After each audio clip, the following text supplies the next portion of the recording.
Hi everyone, I'm glad you're here. Thank you so much for joining me.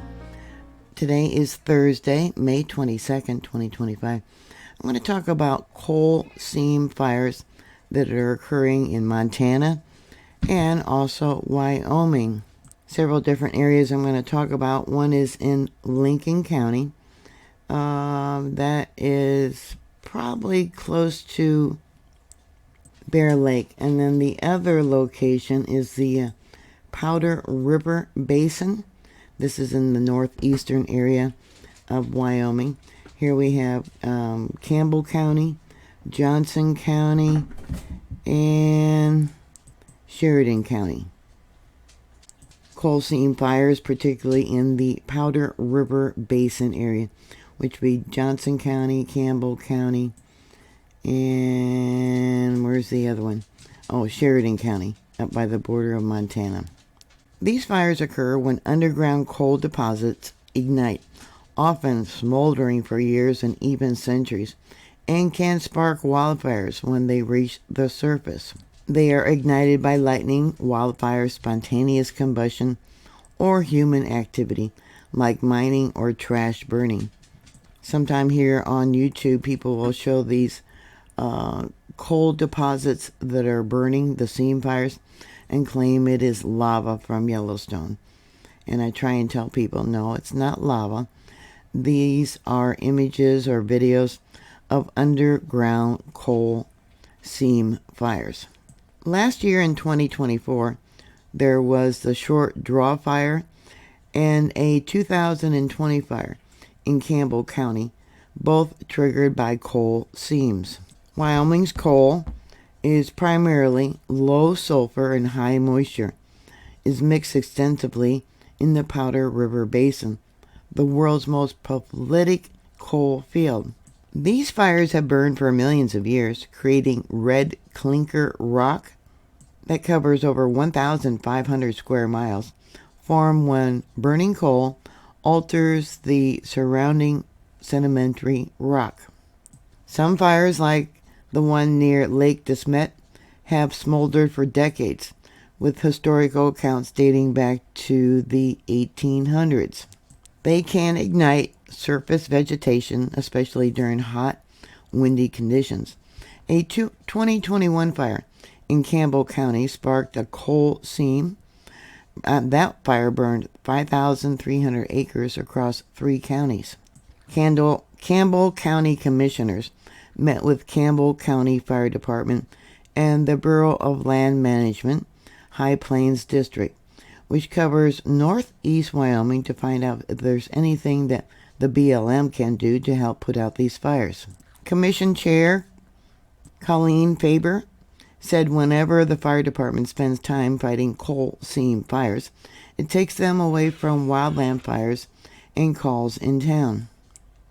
Deputy Chief J.R. Fox said there are 2 to 3 fires each year that are started by coal seams. While they're pretty rare, the burning coal seams always has the potential to start a large fire. During the Great Depression, the Civilian Conservation Corps came to Campbell County to dig up dozens of coal seams and put out fires. They said there are a few fires close to town, including one near Swanson Road, Fairview Road, and American Road, but most of them are out in the middle of nowhere. There are 2 clusters of coal seam fires in northern Campbell County. There is one cluster of about 90 coal seam fires close to the Montana border, and there's a smaller cluster of about 30 near Burnt Hollow. Each of the fires is unique with the topography and where the coal surface is, Fox said. Some have burned and collapsed. You may have a large depression in the ground where it's smoking on the perimeter. Some, it just might be a cut bank on the hillside with smoldering coal. The first record of a coal deposit in Wyoming was in 1843 by the Second Fremont Expedition, Lieutenant John C. Fremont, guided by Kit Carson. They set out to explore routes to Oregon with the intent to gather, publish, and promote New settlements in the West. In August of 1843, a few days after crossing the Green River, in what is now western Wyoming, Fremont noted coal was displayed in rabbit burrows, holes, in a kind of a gap in the hills through which the travelers passed before camping one late afternoon. 60 years later, the area of Fremont's discovery became the site of the coal camp of Cumberland, south of Khmer, which is now Lincoln County, Wyoming. Many coal camps in the Rocky Mountains west consisted of company towns like Cumberland, in which everything, general stores, worker houses, schools, and public halls, all was owned by the coal company. The Reynolds expedition in 1859 recorded the second known discovery of coal in the state of Wyoming in the Powder River Basin, the location of the most prolific coal fields in the nation today. Geologist Ferdinand V. Hayden, later director of the USGS, I've talked about how USGS was formed to find different resources for big name companies. It was always about money, why the USGS was formed. Hayden was with Reynolds on the 1859 expedition and came across what he said were true lignite beds covering the region from Platte County to Pumpkin Buttes in what now is Campbell County. Lignite is a low-grade coal.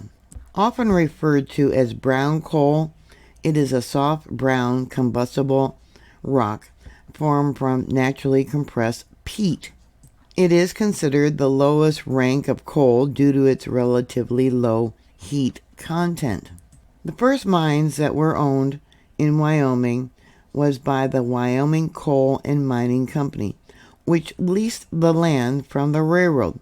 The company mined the coal and sold it to the railroad for a profit. In 1874, the government terminated the agreement between the two companies. Consequently, the Union Pacific Coal Company was formed as the Union Pacific Coal Department by the Union Pacific Railroad, with the railroad eventually taking over the mines. The Union Pacific Coal Company then had a monopoly on coal production in the territory and used the coal primarily for its railroad operations. There is a large safety hazard from these coal seam fires, from creating unstable ground, risking sinkholes that endanger people, livestock, and infrastructure.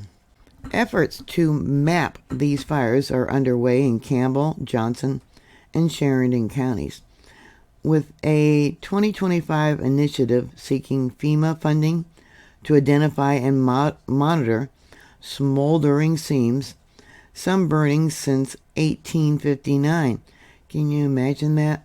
Fires there in Wyoming that have been burning since 1859 underground. Around 45 known fires are documented in the region, with hundreds more suspected.